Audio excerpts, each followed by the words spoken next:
Welcome to InstaVote, a one-step voting application. InstaVote is a React.js based front-end application which has a hybrid server model. It uses a centralized Node.js server along with a decentralized blockchain server.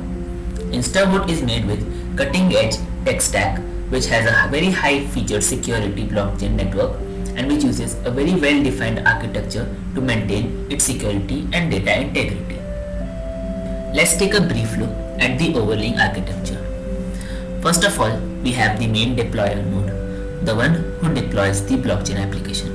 Now this deployer node has the power to create admins, through which it can create multiple admins. Now these admins are those which can maintain the admin portal. Now what the admin portal can do? The admin portal can do the following functions. It can register constituencies, it can register candidates, it can register voters, it can start election, and it can declare results.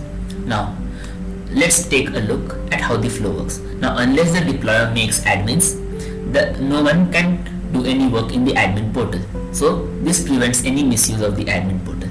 Again, after this, now unless the admin registers a voter, the voter cannot use the client portal because the client portal works on the basis that the admin has the list of all the registered voters, and after that all those legitimate voters can now work on the client portal, with which they can now make their own accounts by registering with Azure Face Detection API, and then using the same Face API they can log in on the portal.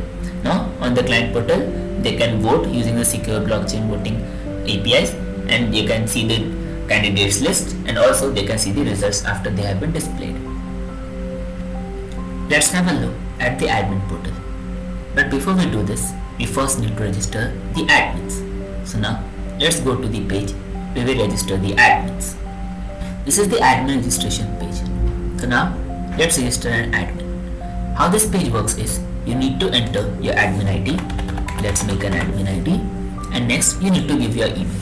Now this is the email where your password as an admin will arrive. Now this password is accessible to no one except the admin to whom it arrives. So now let's send the password. As you can see, we need to do a blockchain transaction to send the password so that we can have the admin registered in our blockchain. Now to see the password, we can go to the email address where we have the password, and here we get the password. So now let's take this password and register at the admin portal. Okay, so now we have our password with us. So let us log in as an admin. So with our details, we'll now be logging into our admin, and as you can see, here starts our admin portal. So the first page which you can see is a candidate registration page. Now let's register a candidate. Let us name it as a testing candidate with some candidate ID, and here we need to enter the party to which the candidate belongs. Now this party is important as it is the identity with which people generally identify a candidate with. And now we can select the constituency to which we want to register a candidate. Now but before we register a candidate, we first need to register the constituencies. So we have this button over here. Now we have a predefined list of constituencies with us, and using that list we are going to register the constituencies. It requires a blockchain transaction to register all the constituencies with our blockchain as well as our centralized server. After confirming this, we have now registered the constituencies, and now let us register our candidate with the same details.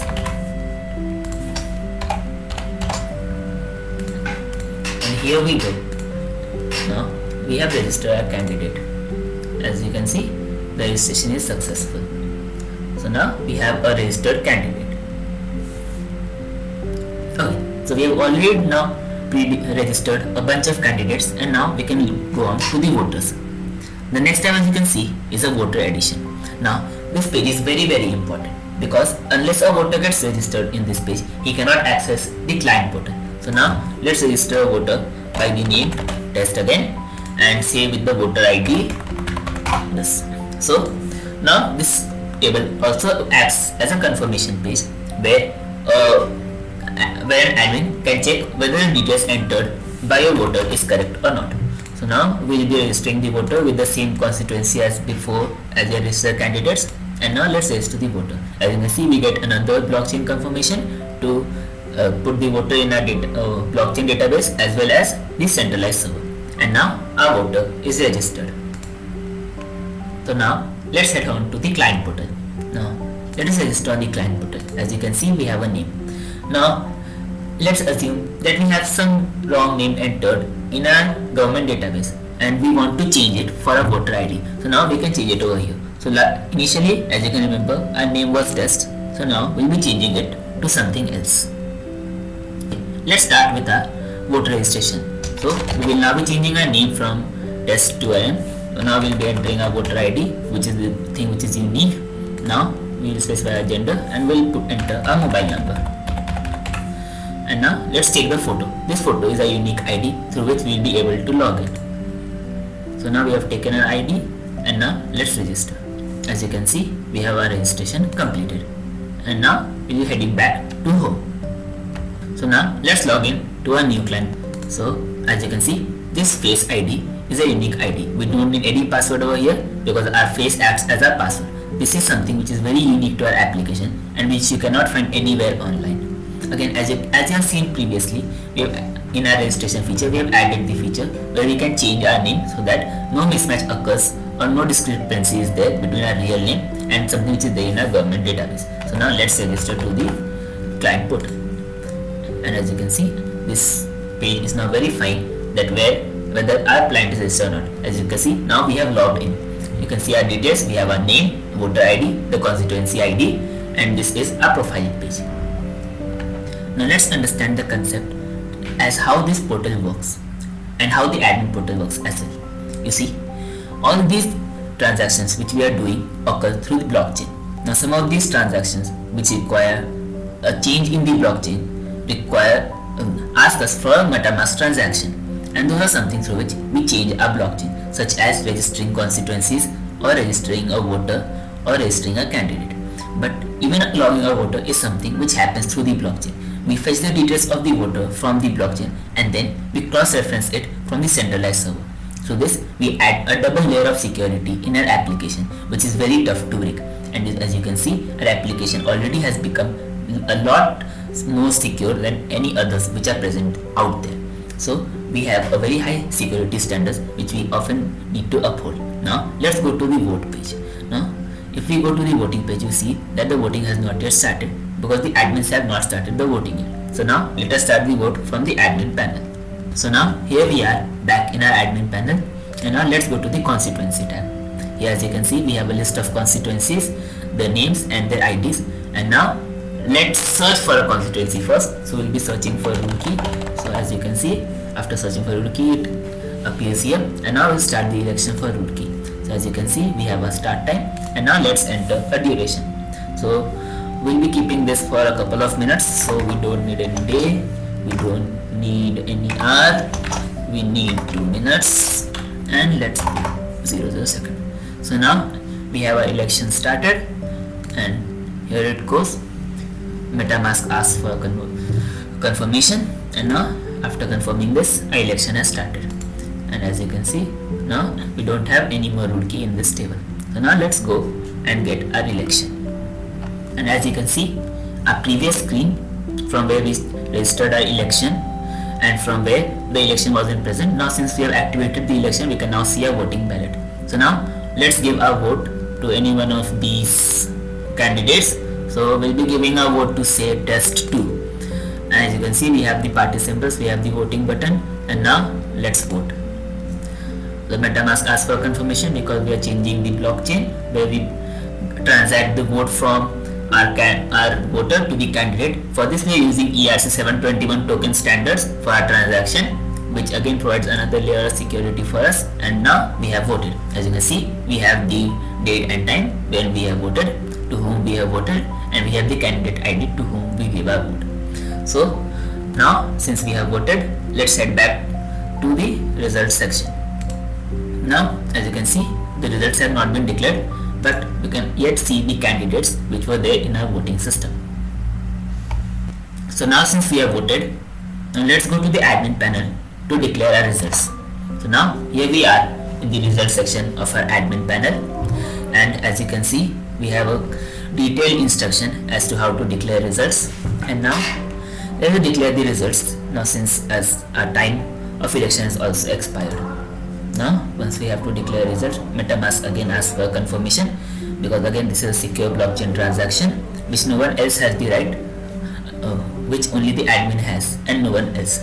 Because you see, all our blockchain transactions have modifiers assigned with them, which allow either only admins or only users to access them, so that no user can access any admin function and no admin can access any user function, which again provides another layer of security. So now we already had 3 layers of security with our login, registration and deployer methods, and now this is another layer which we have added with us.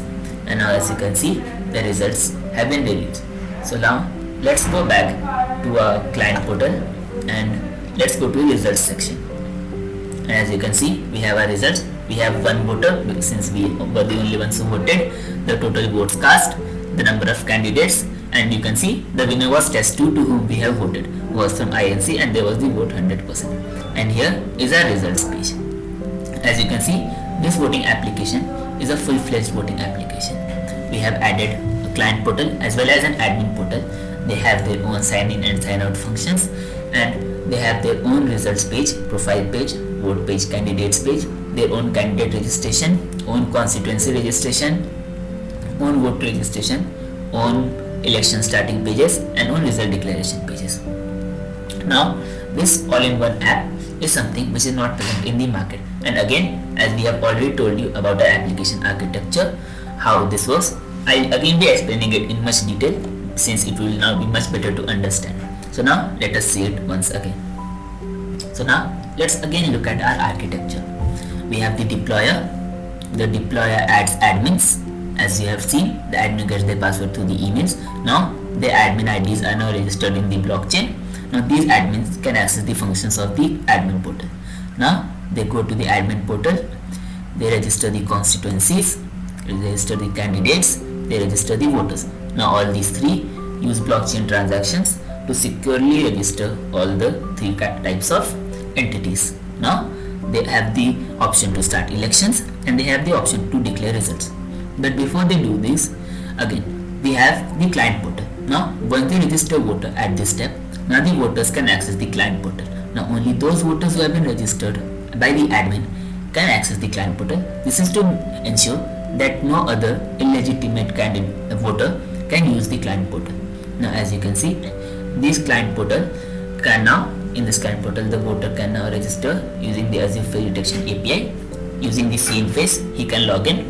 Now once the admin starts the election, he can now use the secure blockchain methods to vote for his favorite candidate. And now once the admin declares the result, they can see the results. Again, we have another column, as you have seen, to display the candidates, which you can see even before the voting starts. Now all in all, this provides a wholesome blockchain package in which you can check whether your details are correct or not. You can vote securely, you can vote from any place, and this is an e-voting system and you don't have to be at a physical place to vote. And all your voting transactions are secure, and since we have a face API, it also prevents any duplication of voting, because only a single person with a single face can vote. And now once you have voted, you can no longer access that page, and only whom you have voted to and when you have voted to, all those details will be shown on that page. So there won't be any duplication of voting, there won't be any forgery, and there won't be any mishappenings at the election time. So all those accusations on EVM hacking and all that money which is spent during elections just to protect EVMs, now that's reduced. And so we give you a completely viable solution which is not present at the market, which is highly scalable, because as you can see, we can have many admins, we can have many instances of client portal, and none of these require any state to maintain them. And so all of these are highly scalable horizontally as well as vertically, and they provide features which aren't present anywhere on the market as of now. And hence we assume and hope that this application is something which is our voting pathway to future.